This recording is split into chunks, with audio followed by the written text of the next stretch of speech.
We are still dealing with one-dimensional flows, except that now our focus is on the circle. So we will now be dealing with flows on the circle rather than on flows on the line. So let's get started. So far, we have considered the equation x dot is equal to f of x, and this equation was visualized as a vector field on the line. We now consider theta dot is equal to f of theta, which corresponds to a vector field on a circle. So theta is a point on the circle, and theta dot is the velocity vector at that point, which follows theta dot is equal to f of theta. Here are some notes. The circle is one-dimensional, just like the line, but we have a new property. By flowing in one direction, a particle can eventually return to its starting place. Thus, in effect, periodic solutions actually become possible. In other aspects, flows on the circle are actually quite similar to flows on the line. Now let's consider an example. Sketch the vector field on the circle corresponding to theta dot is equal to sine theta. We first determine the fixed points by putting theta dot is equal to 0. The fixed points are at theta star is equal to 0 and theta star is equal to pi. So we plot the circle and highlight theta star is equal to 0 and theta star is equal to pi. Now observe that sine theta is greater than 0 on the upper semicircle. So theta dot is greater than 0, and hence the flow will be counterclockwise. The flow will be clockwise on the lower semicircle as theta dot is less than 0. So the flow is counterclockwise on the upper semicircle and the flow is clockwise on the lower semicircle.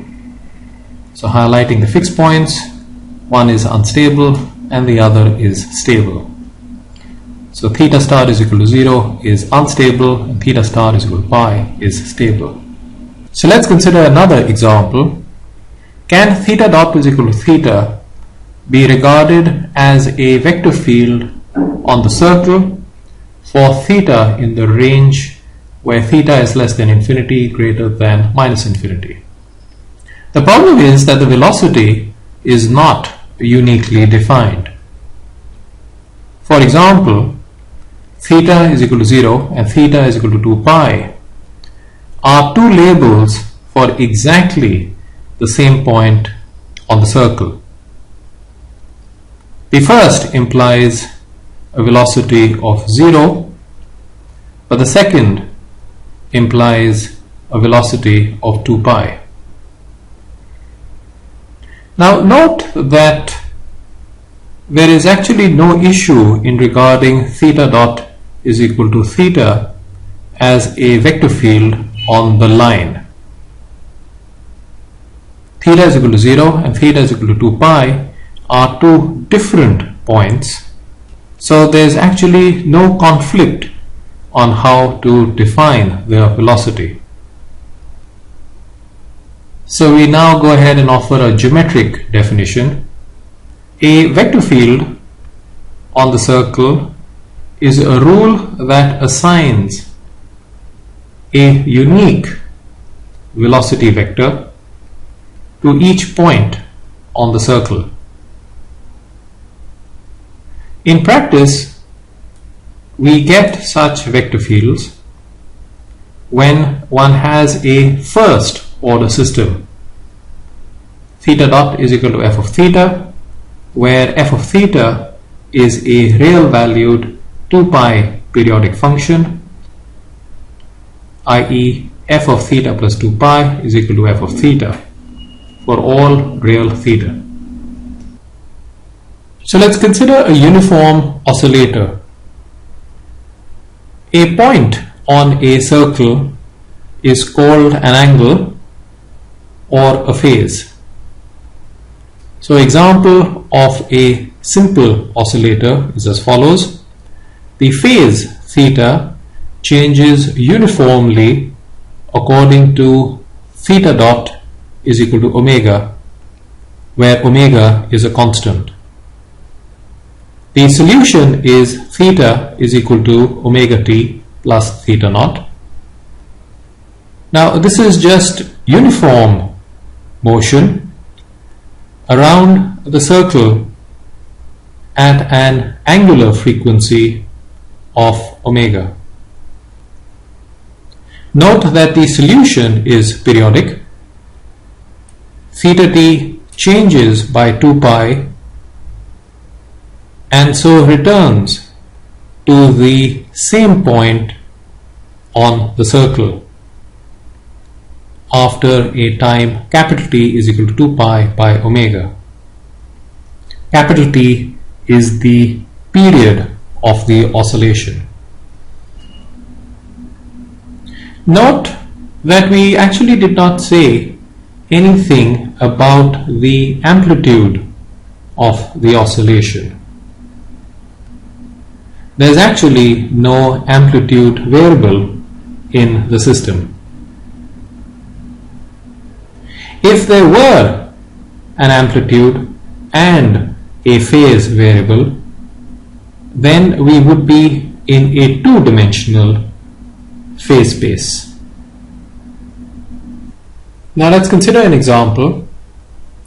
Two runners A and B run at a steady pace around a circular track.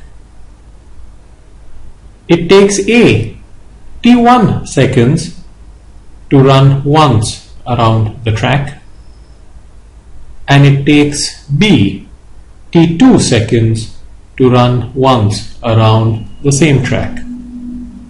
We assume that t2 is greater than t1.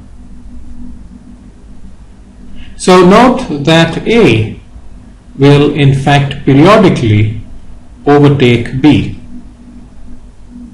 So the question is, how long does it take for A to lap B once, on the assumption that they actually both start together?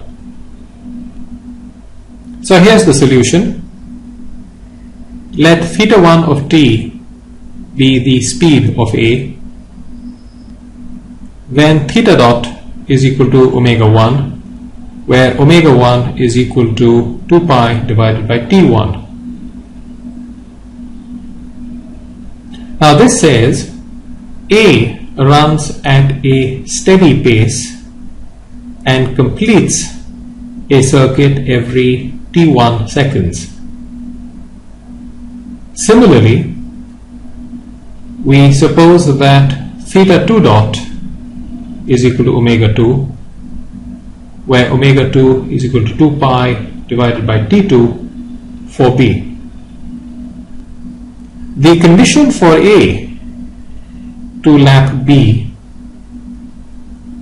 is that the angle between them has to increase by 2 pi. So if we define the phase angle, the phase difference, phi is equal to θ1 minus θ2, we need to find how long it takes for phi to increase by 2 pi. So that's a simple schematic of the circular track. We note down θ1, θ2, and the phase difference phi. So we get phi dot is equal to theta 1 dot minus theta 2 dot, which is equal to omega 1 minus omega 2.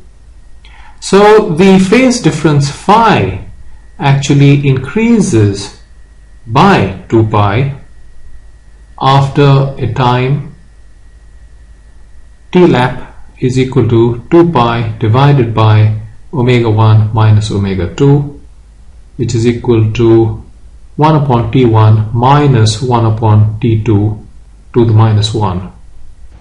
This was a short lecture which got us started on flows on the circle. We're still dealing with one-dimensional flows. However, we have moved away from flows on the line to flows on the circle. So now we deal with equations of the form theta dot is equal to f of theta, where theta is a point on the circle and theta dot is the velocity vector at that point. Now there's one key difference between flows on the line and flows on the circle, and that's as follows. So imagine that you're on the circle rather than on a line, and if you keep going around, essentially what will happen is that after a point of time you'll come back to the same point. So what will happen is that in flows on the circle, periodic solutions actually become possible, and that is a key differentiator between flows on the line and flows on the circle.